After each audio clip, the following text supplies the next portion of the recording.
Ya, Shalom. Kebenaran hari ini masih dalam seri Renungan Hoak, dan temanya adalah 30, 60, 100 kali. Saudara-saudara terkasih dalam Tuhan Yesus, salah satu khotbah atau ucapan yang sangat disukai oleh banyak orang Kristen adalah tentang berkat melimpah.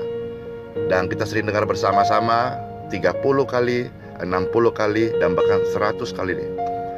Yang mana saudara, ayat ini diambil dari Matius 13:23. Firman Tuhan berkata, yang ditaburkan di tanah yang baik ialah orang yang mendengar firman itu dan mengerti, dan karena itu ia berbuah. Ada yang 100 kali lipat, ada yang 60 kali lipat, ada yang 30 kali lipat. Saudara-saudara, apa yang dikhotbahkan bahwa jika Anda rajin mendengar firman di gereja, maka Anda akan menuai berkat materi minimal 30 kali lipat, bahkan bisa 60 kali lipat atau 100 kali lipat dari persembahan materi yang Anda berikan ke gereja. Bahkan di suatu gereja akhir-akhir ini malah dikhotbahkan bisa sampai ribuan, berlipat-lipat kali ganda. Nah, pertanyaan dan renungan kita hari ini adalah, benarkah demikian maksud penulisan atau maksud tujuan ayat tersebut? Saya ajak Bapak Ibu sekalian, mari sejenak kita belajar lebih detail tentang arti sesungguhnya dari ayat itu dengan memperhatikan konteks sebenarnya secara utuh. Coba Bapak Ibu baca Matius 13 itu secara lengkap, ya, mulai dari ayat 1 sampai akhirnya ayat 23 itu. Tuhan Yesus dikisahkan dikerumuni banyak orang di tepi danau sampai akhirnya dia harus naik ke perahu. Dan orang banyak semuanya berdiri di pantai, lalu ia mengajar melalui perumpamaan tentang penabur. Ada benih yang ditabur tapi jatuh di pinggir jalan sehingga dimakan habis oleh burung. Ada yang jatuh di tanah berbatu-batu yang tidak banyak tanahnya. Benih itu pun tumbuh, tapi setelah matahari terbit dan karena tanahnya tipis, benih itu layu serta menjadi kering karena tidak berakar. Ada juga benih yang jatuh di semak-semak berduri, sehingga meskipun benih itu tumbuh, ia akhirnya mati karena semak itu semakin besar dan menghimpitnya. Nah, yang terakhir, benih yang jatuh di tanah yang baik lalu akan berbuah. Ada yang 100 kali lipat, ada yang 60 kali lipat, dan ada yang 30 kali lipat, yang tentunya sesuai dengan tingkat kesuburan tanah. Saudara-saudara sekalian dalam Tuhan, kemudian dari ayat 10 sampai ayat 18, Tuhan Yesus menjelaskan kepada murid-muridnya mengapa ia harus mengajar dengan perumpamaan. Sehingga mulai dari ayat 19 sampai 23, Tuhan Yesus selalu dengan detail menjelaskan arti perumpamaan tersebut. Tentang benih yang jatuh di pinggir jalan itu seumpama orang yang mendengar firman tentang kerajaan surga, tapi tidak mengerti. Sehingga ketika si jahat datang, apa yang sudah ditabur dalam hati orang itu dirampasnya.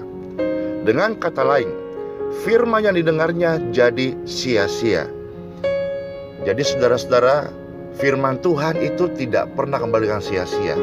Tetapi bagi orang yang tidak memberikan hatinya untuk ditaburi firman, maka firman itu akan menjadi sia-sia dan akan berlalu begitu saja.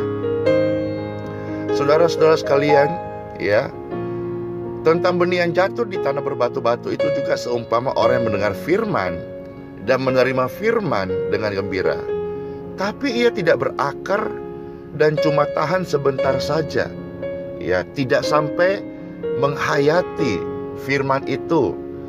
Akhirnya dia cuma sekedar emosi sesaat, belum berbuah, tetapi sudah kembali kepada kehidupan duniawi, ya.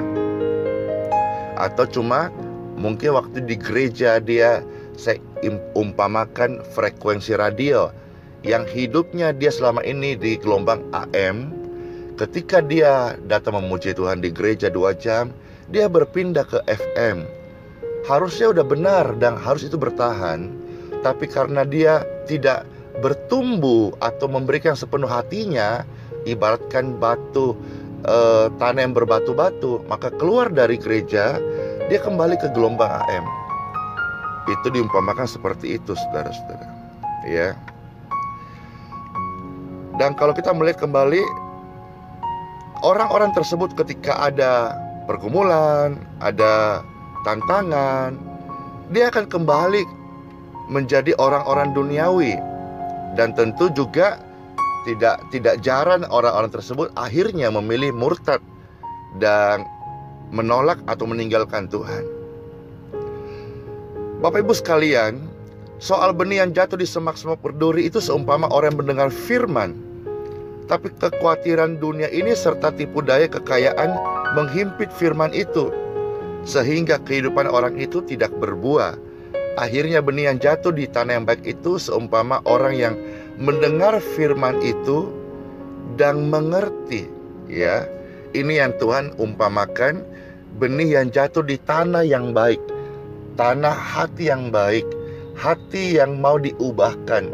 Sekalipun bagaimana keringnya hati itu, tapi dia mengizinkan benih yang baik itu tertumpah dan tumbuh di hidupnya, maka dia akan diubah dengan firman itu.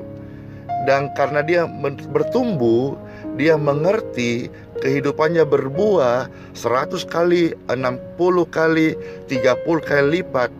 Nah, di sini kita bisa melihat dan mengerti bersama-sama bahwa maksud firman Tuhan yang dituai dari benih firman yang hidup subur di hati manusia ialah buah kehidupan dan perilaku yang semakin baik.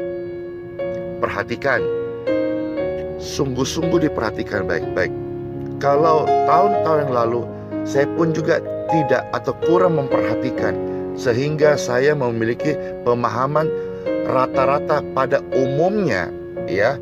Tapi hari-hari ini saya merasakan hidup saya mengalami perubahan.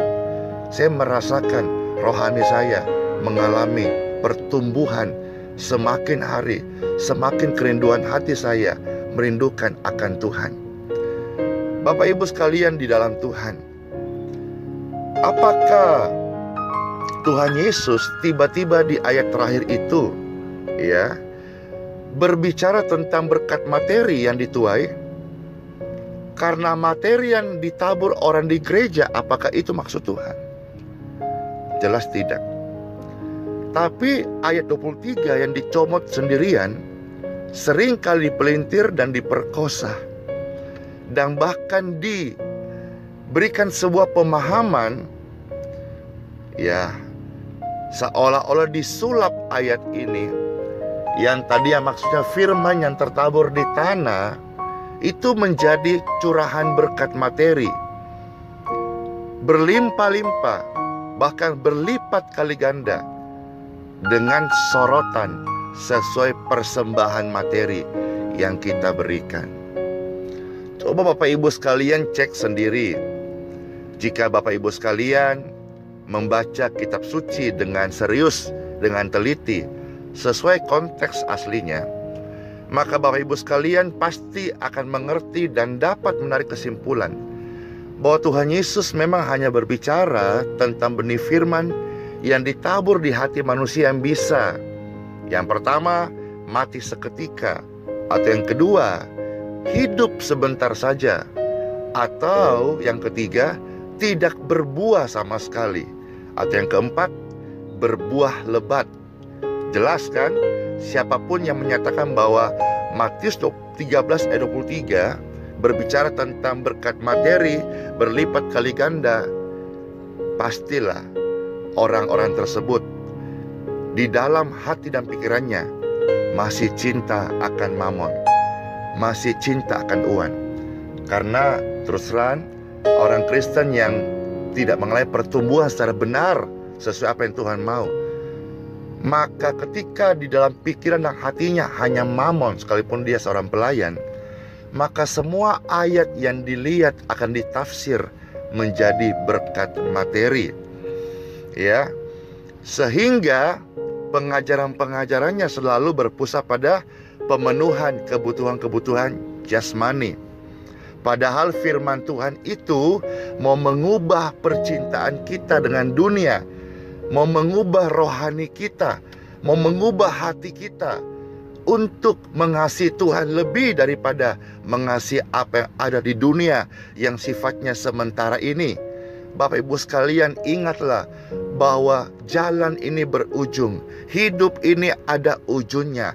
Apa yang kita kejar sebagai orang yang bergereja, orang Kristen, sebagai anak Tuhan, apa yang kita kejar? Apakah Tuhan dan kerajaannya serta kebenarannya, ataukah dunia?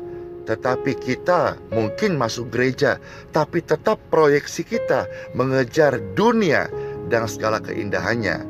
Bapak Ibu sekalian, dunia ini produk yang sudah gagal. Itulah sebabnya Tuhan Yesus kembali ke rumah Bapa dan menyiapkan tempat yang baru di sana supaya kita menikmati. Di sanalah kebahagiaan kita kekal sampai selama-lamanya, bukan di dunia ini. Bertumbuhlah dalam firman Tuhan, firman yang benar, firman yang kuat. Bukan firman yang hanya mau menyenangkan kebutuhan jasmani, yang mau menyenangkan kebutuhan-kebutuhan kita. Ya, Tuhan tahu saya dan Bapak Ibu sekalian perlu hidup bios. Percayalah, sudah ada tatanan-tatanannya. Engkau bekerja, engkau ulet, engkau rajin, engkau jujur. Orang tidak percaya Tuhan pun juga bisa mengalami kelimpahan materi. Masakan saudara sebagai anak Tuhan tidak dipelihara Tuhan? Pasti. Tapi ada nilai plusnya adalah orang percaya dipersiapkan menjadi mempelai Tuhan.